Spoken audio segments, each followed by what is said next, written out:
자, 지난 주일 우리는 27주년을 맞이한 우리 교회를 축하하고 하나님께 감사했습니다.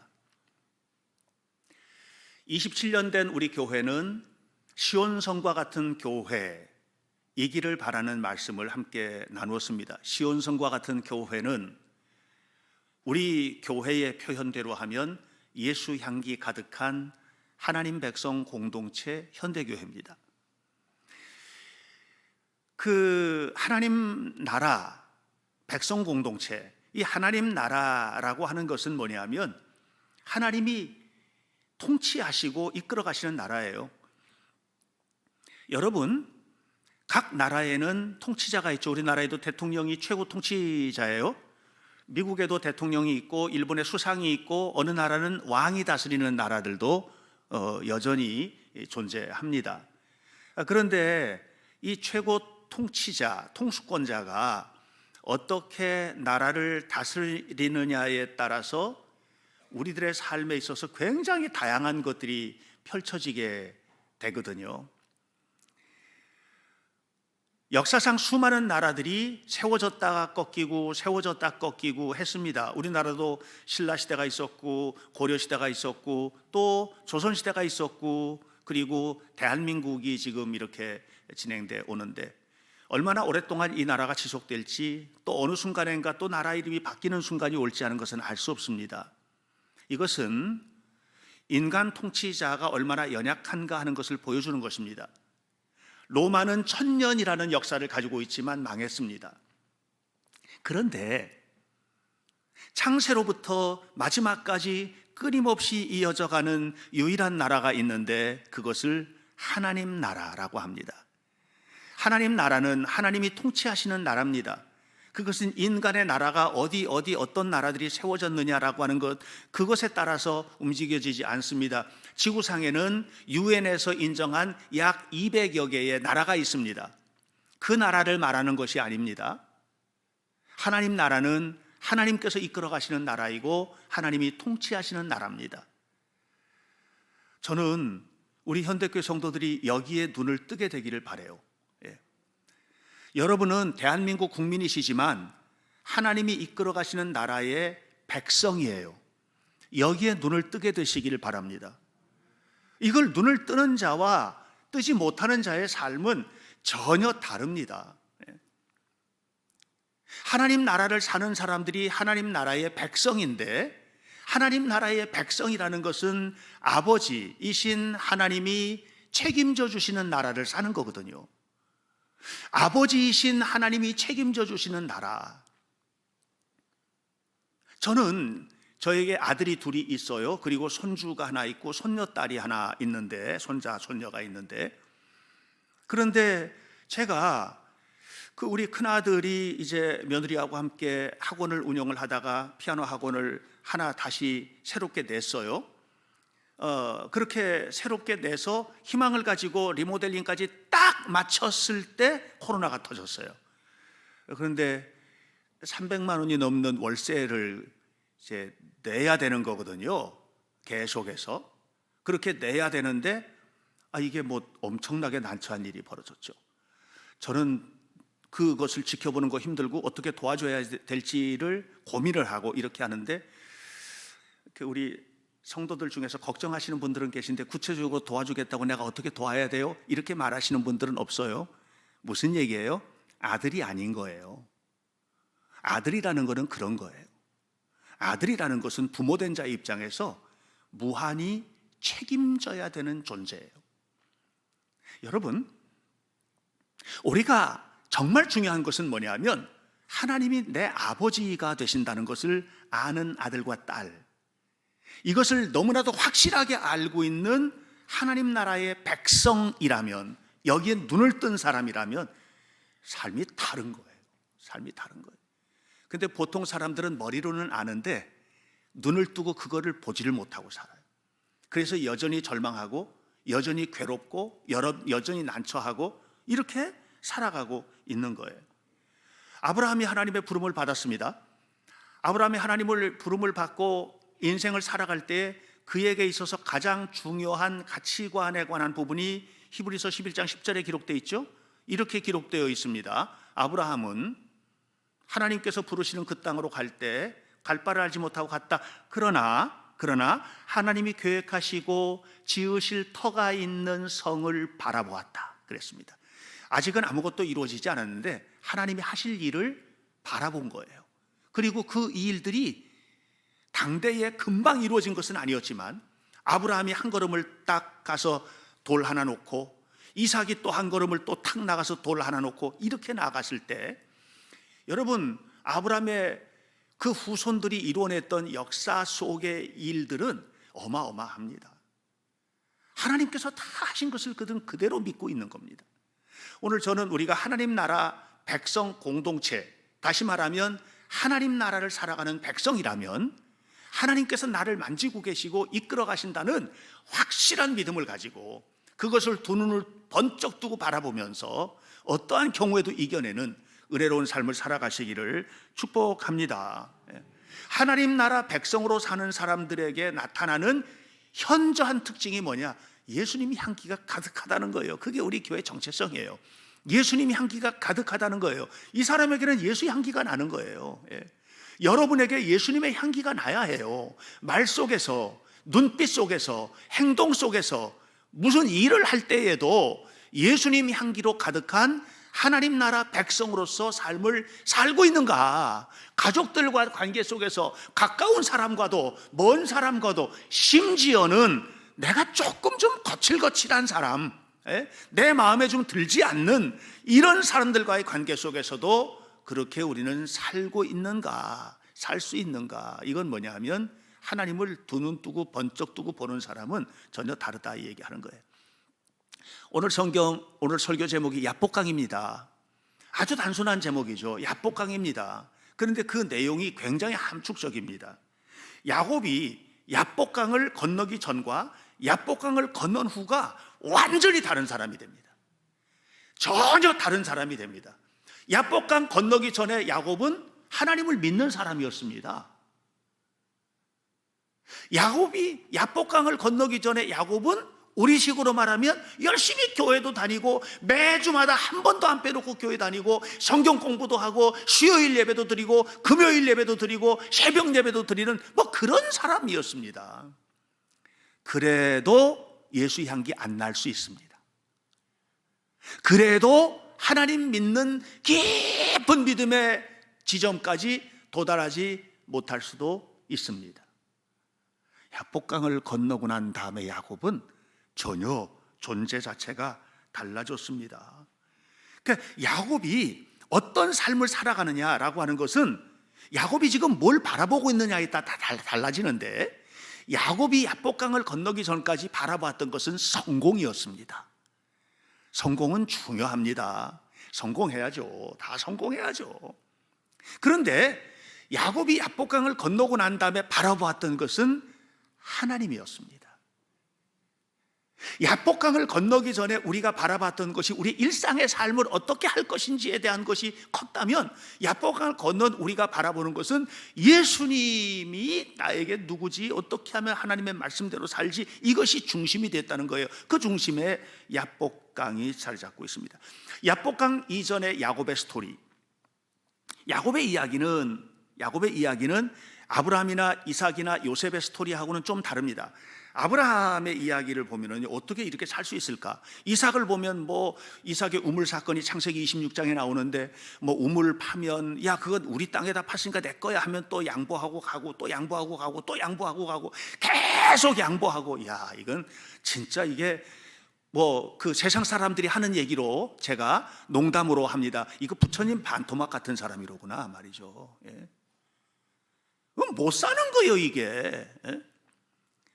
요셉 그 고난 속에서도 오직 주만 바라보며 이겨내는 야곱은 나도 그렇게 살 수 있을 것 같은 거예요. 야곱은 나도 저렇게 그냥 슬쩍슬쩍 속여가고 뒤통수도 때리고 이렇게 하면서 사는 거 우리 다 이렇게 살지 않나? 야곱 삶 그거 야곱의 이야기가 아니고 내 얘기네. 이렇게 야곱은 이삭의 쌍둥이 아들이죠. 야곱이 태어날 때 형 뒤꿈치 잡고 태어났어요. 발 뒤꿈치를 잡고 태어난 거예요. 그래서 아버지가 이름도 그냥 그렇게 붙였어요. 뒤꿈치 잡고 태어난 녀석. 그래서 야곱이라고 이름 붙였어요. 야곱이라는 말의 뜻이 그런 뜻이에요. 근데 야곱이라는 말을 가만히 보면 또 다른 이런 표현으로도 표현될 수 있어요. 뒤따르는 자, 뒤따르는 자, 이렇게도 표현될 수 있고요. 또 다른 표현으로 하면 뒤통수를 치는 자, 이렇게도 표현될 수 있어요.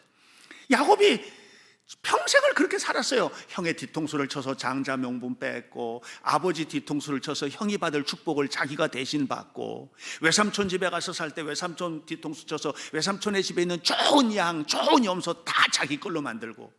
이게요, 천재예요, 천재. 성공을 위한 사람은 야곱처럼 사셔야 돼요. 성공을 위하면 사람은 야곱처럼 전략을 짜고, 야곱처럼 성공에 대해서 고민하고, 성공을 위하여 살겠다는 사람, 뭔가 내 목적을 성취해야 돼, 나는 이 목적을 성취하지 않으면 난 못 살아 하는 사람은 어떻게 해서든지 수단과 방법을 가리지 않고 야곱처럼 살아가는 데 익숙해져야 해요. 여러분, 야곱은 그런 사람이에요. 그래서 저는 때로는 그런 생각을 해요. 아니, 하나님은 하필이면 이런 야곱 같은 사람을 택해서 믿음의 조상을 대열, 이 족장의 대열에 서게 했을까? 거기서 깨닫게 되는 게 있어요. 그건 뭐냐면 하나님의 선택의 방식은 우리의 선택의 방식과는 다르다는 거예요. 우리는 큰아들에게 물려주고, 우리는 더 착한 사람, 더 능력 있는 사람, 더 포괄적인 사람, 더 너그러운 사람, 더 좋은 사람, 더 인격적인 사람, 이것을 관심을 갖고 있지만 하나님은 만들어 가시는 거예요. 그러니까 여러분, 하나님께서 택하신 사람들을 보면 언제나 좋은 사람만 택한 게 아니었어요. 기생 라합 같은 사람도 택하시고, 이방인 룻 같은 여자도 택하시고, 그렇게 해서 예수님의 족보에 기록되게 하셨어요. 신기해요. 그것은 보통 사람들이 선택하는 선택의 방식과는 달라요. 그런데 그렇게 하셨어요. 그런데 그들이 그렇게 이방의 기생으로 또는 이방의 여인으로 살았던 삶에서 하나님의 뜻 안으로 완전히 돌이키는 데는 그들 나름대로의 야복강을 가지고 있는 거예요. 다시 말하면 하나님이 그들에게 있어서는 없어서는 안 될 최고의 존재가 되는, 야곱이 그런 사람으로 만들어져 갑니다. 만들어져 갑니다. 하루아침에 되는 것은 아닙니다. 우리의 변화가 그냥 예수 믿는 순간 완전히 모든 것이 다 변화되어서 마치 컴퓨터 프로그램을 바꿔놓는 것처럼 하나님이 내 뇌 속에 또는 우리의 의식 속에 있는 모든 프로그램을 완전히 한순간에 바꿔놓는 그런 것이라면 얼마나 편하겠어요. 진짜 좋지 않겠어요? 고민할 것도 없고 그냥 그렇게 살면 되니까. 근데 하나님은 우리를 로봇처럼 살도록 하지 않았거든요. 우리를 존중하고 우리의 인격, 우리의 선택, 우리의 삶을 존중해 주면서도 하나님은 끝까지 만져주신 거예요. 여러분은 못 느끼는 순간에도 만져주시는 거예요. 여러분이 잠자는 순간에도 호흡을 내뱉고 들이마시게 해주시고, 여러분 우리의 살아가는 모든 삶의 과정에서 하나님은 간섭하고 계시는 거예요. 이걸 눈을 뜨는 순간이 있어요. 그게 뭐냐? 야복강을 건너는 거예요. 야복강을 건널 때 이걸 눈을 뜨게 되는 것이고, 이 눈을 뜰 때 우리의 삶은 너무나 많은 것이 달라지게 된다는 것을 아셔야만 합니다. 야곱은 모든 것을 자기 손으로 쟁취해야 되는 것으로 알았던 거예요. 사실 야곱은 여러분 잘 아시겠습니다만은 창세기 25장에서 이런 얘기 하잖아요. 하나님께서 이삭이 이제 그 리브가가 아기를 가졌을 때 쌍둥이를 가진 거를 알게 되죠. 하나님께서 말씀하시죠. 큰 자가 작은 자를 섬기게 될 거야. 이미 야곱은 하나님을 태 속에서부터 만난 사람이에요. 그리고 난 다음에도 야곱은 계속해서 하나님을 많이 만나잖아요. 나중에 외삼촌 집으로 가는 베델에서 돌베개 베고 잠을 자다가 하나님 구체적으로 만나죠. 외삼촌 집에 가서도 여러 차례 하나님을 만나죠. 나중에 외삼촌의 집에서 모든 재물을 하여튼 강탈하다시피, 그렇게 해서, 이거 뭐 해석하기 따라서 좀 다를 수 있습니다만은 제가 조금 과격하게 해석을 하는 거예요. 그렇게 해서 외삼촌 집에서 도망하듯 나오죠. 그리고 올 때 마하나임에서 또 만나죠. 하나님의 군대를 만납니다. 이렇게 계속해서 만납니다. 그런데 계속해서 하나님을 만나는데 하나님이 너를 내가 도와줄게, 내가 너를 이끌어줄게, 이렇게 말씀하시지만 그것을 야곱은 어떻게 해석하느냐 하면, 그래, 모든 것이 나의 중심으로, 내 중심으로, 내 생각대로, 내 목표를 이루기 위한 수단으로 하나님마저도, 교회마저도, 성도마저도 이용할 수밖에 없는, 이게 야곱의 모습이었어요. 그게 야곱이었어요. 그렇게 길을 쓰고 살았던 야곱입니다. 그 야곱이 야복강에 도착한 거예요. 이것이 오늘 성경 본문인 창세기 32장에 기록되어 있어요. 야복강에 도착했을 때 13절부터 보면 그곳에서 이제 야복강을 건너야 되는 거예요. 그런데 건널 때 어떻게 건너냐 보세요. 여러 때로 나눠요. 그리고 한때 먼저 강을 건너서, 지금 저쪽에서는 누가 오느냐 하면 야복강을 건너는 게 두려운 게, 지금 형을 속이고 형이 받아야 될 축복을 가로챘거든요. 형이요, 야곱을 죽일 기회만 보았거든요. 그래서 외삼촌 집으로 도망을 했던 거였거든요. 다시 이제 고향을 그리워서 고향 땅으로 20년 만에 돌아오는데, 돌아오는 그 길이 두려운 거예요. 왜냐하면 형이 군사를 400명이나 끌고 온다는 거예요. 400명의 군사를 끌고 오는 형을 만나야 되는 거예요. 이게 어떻게 될지 모르는 거예요. 이게 지금 이런 상황이 되니까 야복강 나루터에서 첫 번째 무더기를 넘겨보내요. 하인들과 재산들을. 그리고 보내요. 야, 너네들 가서 에서를 보면 너희들 누구냐? 그러면 우리 주인 야곱이 보냈습니다. 형님에게 보내는 선물입니다. 그래도 안 통하면 두 번째 무더기 또 보내는 거예요. 그 너희들 가서 말해라. 누구냐? 그러면 우리 주인 야곱이 보낸 겁니다. 선물입니다. 그리고선 심지어는 아들과 딸과 아내들과 모든 자기의 가족들을 전부 다 보내는 거예요. 야곱의 이 작전 속에는 뭐냐면, 이게 우리 모두 살 길이다, 그러니까 이렇게 하자 했지만 알고 보면 혼자만 살겠다는 거거든요. 혼자 남았다고 그랬어요. 32장 24절에 혼자 남았다고 그랬어요. 다 보내고 혼자 남은 거예요. 그럴 때 뭐라고 그랬냐면, 야곱이 이렇게 말합니다. 형님들이 너희들을 보면, 야, 그래도 야곱이 내 생각 이렇게 하는구나 하고 마음을 풀게 될 거야. 그러면 내가 만날 거야. 이렇게, 그래서 우리 모두 사는 거야 라고 말했지만, 야곱의 마음속에는 여전히 이기적이고 여전히 혼자 살겠다고 하는. 여러분, 교회는요, 혼자 살겠다는 사람들의 공동체가 아니에요. 여러분, 혼자만 편하게 신앙생활 하겠다는 생각을 버리세요. 여러분, 이 공동체는요, 함께 만들어가는 거예요. 목사님이 다 하실 거야, 장로님들이 하실 거야, 뭐 권사님들이 하시겠지, 속장이 할 거야, 우리 여성교 회장이 있잖아. 아니에요. 이거는 뭐냐 하면 야복강을 건너기 전에 야곱과 같은 태도예요. 하나님의 축복은 거기서 오는 게 아니에요. 여러분이 발걸음을 옮기고, 여러분이 손을 붙들고, 여러분이 행동할 때 여러분이 행동하는 소나기 속에 하나님의 축복이 잡히는 겁니다. 여러분의 생각이 다 옳다고도 여러분 오해하지 마세요. 여러분들이 예를 들어서 교회 학교에서 가르칠 때, 아니면 프로그램을 진행을 할 때, 어떻게 할 때, 여러분 생각이 어떨 때 보면 왜 다툼이 나느냐 하면 내 생각이 옳다는 거예요. 저 사람은 저 사람 생각이 옳다는 거예요. 옳은 생각과 옳은 생각이 만나가지고 폭발하는 거예요. 대전이 일어나는 거죠. 내 생각이 항상 옳다라고 하는 이런 고집스러움, 이거는 야복강을 건너기 이전에 야곱과 같은 태도입니다. 부부지간에도 항상 그렇게 전쟁이 일어나는 거거든요. 부모와 자녀 사이에도 항상 그런 형태로 문제가 발생을 하는 거거든요. 양보하는데 그런 문제가 발생할 수 없어요. 강하게 나올 때, 그래 미안해, 내가 미안해, 오해했어, 이렇게 하는데 그래도 그렇지 하고 막 그래도 미안해, 그렇게 하는데 두 번, 세 번 강력하게 그 문제가 일어나고, 그럴 수는 없어요.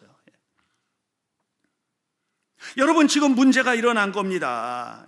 그런데 야복강 나루터에 혼자 남았잖아요. 야곱이 혼자 그곳에 남아 있습니다. 야곱은 홀로 남았더니, 야곱이 혼자 남았다는 것을 저는 이렇게 해석을 했습니다. 야곱이 혼자 남았다는 것은 뭔가, 그동안에 온갖 권모 술수와 뒤통수 치기와 뒤꿈치 붙들기와 그리고 노력과 성취를 위한 것들을 가지고 이루어냈던 모든 것이 하나도 없어졌다. 다 건너간 거예요. 형이 그거 전부 다 알았어 하고 내가 딱 하면 야곱은 진짜 자기 몸뚱이 하나밖에 안 남는 거예요. 아무것도 남은 게 없는 거예요. 저는 여러분, 우리 성도들이 노력하시기 바랍니다. 야곱처럼 애쓰고 노력하고 공부하는 학생들은 최선을 다해서 책 읽고 공부하고, 가르치는 선생님들은 최선을 다해서 어떻게 해서든지 잘 가르칠지를 연구하고, 음악을 하는 사람이든 아니면 회사에서 직장 생활을 하는 사람이든 뭘 하던 사람이든 타의 추종을 불허할 만큼 자신의 전문성을 최선을 다해서 발휘할 수 있도록 능력을 갖추는 거, 이거는요 하나님이 갖다 주는 게 아니에요. 여러분 노력하셔야 되는 거지. 여러분이 노력하셔야 되는 거예요. 제가요, 하나님, 제가 히브리어를 마음껏 읽고 싶어요. 히브리어를 마음껏 읽고 싶어요. 하나님 그렇게 해주세요. 그래도 안 되는데요.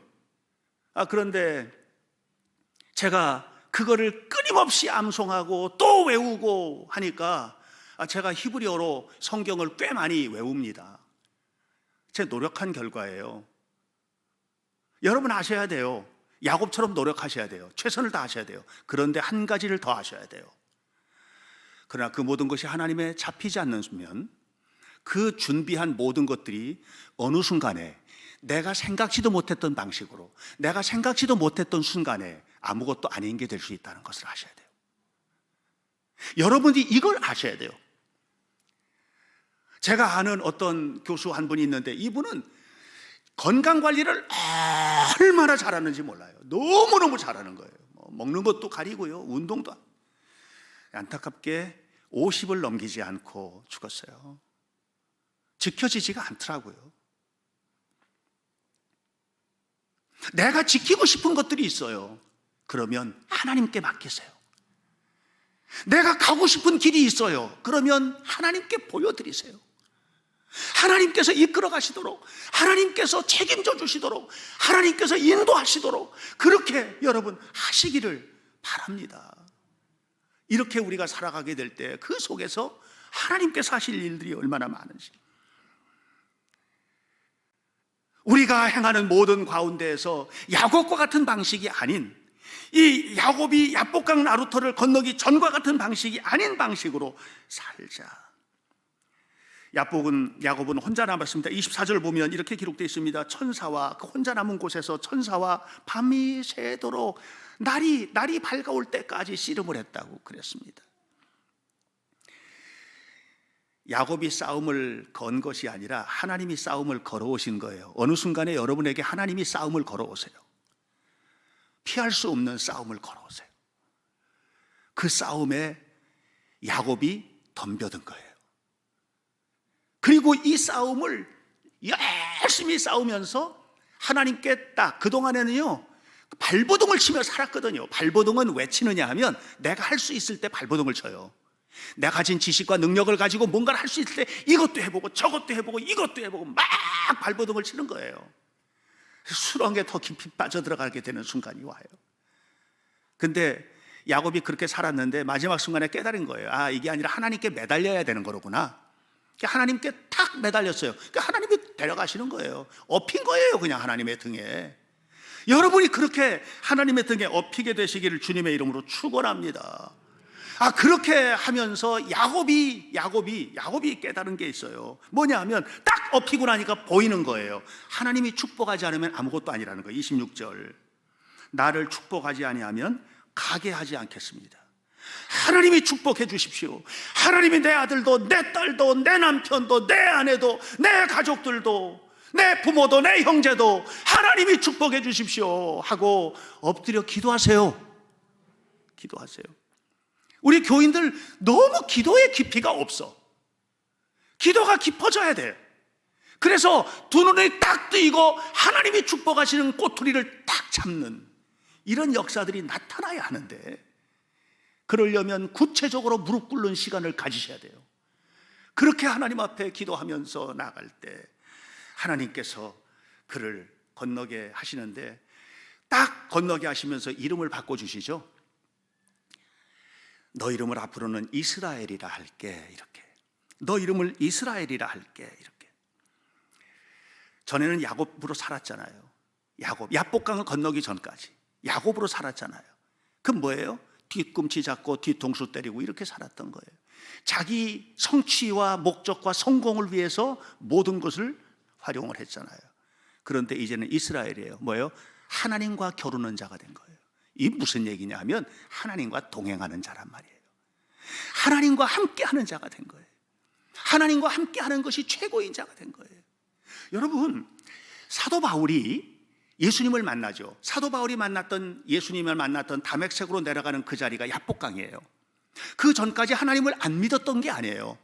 하나님을 믿으면서 그가 얼마나 열심히 공부했는지 정말 말로 다 할 수 없는 공부를 했어요. 최선을 다해서 노력했어요. 그리고 하나님을 딱 만났어요. 그 전까지 자기 최고로 잘난 줄 알았거든요. 하나님 딱 만나고 나니까 뭐라 그러냐면, 나는 죄인 중에 괴수입니다. 내가 가진 모든 것은 배설물처럼 여깁니다. 아무것도 아니라는 거예요. 그 아무것도 아닌 게 됐어요? 야복강을 건넜어요. 다메섹에서 하나님을 만나고 그 강을 건넜단 말이에요. 그리고 난 다음에 사도 바울이 어떻게 됐나요? 그가 그동안에 준비했던 그 모든 것을 하나님이 반짝반짝 보석처럼 반짝이게 사용을 하시는 거예요. 전에는 이것 가지고 사람도 죽이고 이것 가지고 막 온갖 것들을 했어요. 그런데 이제는 그가 가진 지식, 그가 가진 경험, 그가 가진 모든 것을 가지고 여기도 반짝 저기도 반짝 여기도 반짝, 그냥 온통 시대와 역사를 뛰어넘어서 여기도 사도 바울이 그때 했던 그 일 때문에 반짝이는 별들이 다 앉아 계시잖아요. 이런 일들을 하나님께서 하신 거예요. 여러분들이 가지고 있는 능력이 하나님의 손에 붙잡혀서 사용되게 하라. 그러기 위해서는 뭐예요? 야복강을 건너라. 내가 노력한 것 가지고 다 이룰 수 있다고 착각하지 마세요. 한계에 부딪힌다니까요. 못 넘어가요. 안 돼요. 내가 이렇게 노력하는데 왜 안 되지? 그래요. 안 되는 거예요. 그런데 하나님이 해주세요. 그 등에 업히고 하나님 앞에 맡기는 순간에 여러분이 그동안에 그렇게 안 되던 그 일들이 반짝이는 보석처럼 빛을 발하게 될 겁니다. 하나님이 하실 거예요. 저는 그걸 믿어요. 누가 믿느냐? 눈을 뜬 자가 믿는 거예요. 하나님에 대해서 눈을 뜬 자, 하나님을 바라보는 자, 하나님 앞에 행하는 자가 눈을 뜨고 바라보게 되는 것입니다. 야복강이라는 말은 히브리어로 무슨 뜻이냐? 비우다라는 뜻이에요. 그동안에 야곱은 끊임없이 꾹꾹 눌러서 채우려고 살았어요. 그런데 야복강에서 탁 비우고 나니까 하나님이 채워주시는데 뭐 말로 다 할 수 없는 은혜를 채워주시는 거예요. 여러분, 진짜로 비워내신 적 있어요? 진짜로 여러분 물질을, 여러분 재능을, 여러분의 삶을 주를 향하여 진실로 하고 싶은 것만 하는 거, 그런 거 말고 주님이 원하시는 자리에 그렇게 비워내 보신 적 있어요? 하나님이요, 갚아주실 거예요. 하나님이 이끌어 주실 거예요. 저는 믿어요. 하나님은 살아계시니까. 두 눈을 시퍼렇게 뜨고 살아계신 하나님, 역사의 하나님, 하나님 나라의 백성으로 우리를 불러주셨는데 그 하나님 앞에 아버지하고 부르는 자를 외면할 수가 없는 거예요. 그러므로 여러분 모두가 다 진실한 마음으로 야복강을 건너야 합니다. 우리 교회가 27년이 됐습니다. 270년이 되고 2700년이 되어도 하나님을 향해서 눈뜬 자가 아닌 교회는 하나님께서 거들떠보지 않습니다. 유럽에 정말 1000년이 넘고 2000년이 되는 그런 교회들이 수도 없이 있어도 그래도 그런 교회 하나도 중요하지 않습니다. 저는 우리 교회의 모든 성도들이 야복강을 건너는 야곱처럼 비워내고 하나님의 영광으로 채워서 주와 함께 동행하는 이 복된 삶의 길을 걸어가기를 바랍니다. 하나님께서 신비롭게 역사하실 줄로 믿습니다. 기도하겠습니다. 하나님, 진실로 주의 은혜를 찬양합니다. 야곱이 야복강을 건넌 후의 일을 오늘 본문 31절은 분이엘을 지날 때 해가 돋았고 그의 허벅지 다리로 말미암아 절었다고 했습니다. 그가 쩔뚝쩔뚝 절었는데 이건 하나도 문제가 되지 않고, 우리의 삶에 어렵고 힘든 순간이 있는데 이게 하나도 문제 안 되는 것은 분이엘에 떠오르는 아침 햇살을 본 사람입니다. 하나님이 회복시켜 줄 것이기 때문에, 하나님이 이루실 것이기 때문에 이 믿음으로 절뚝거리는 인생을 하나님 앞에 맡기는 우리 성도들이 되게 도와주시고, 모든 성도들의 삶 속에 오직 주님의 영광만 드러나게 하옵소서. 예수님 이름으로 기도하옵나이다. 아멘.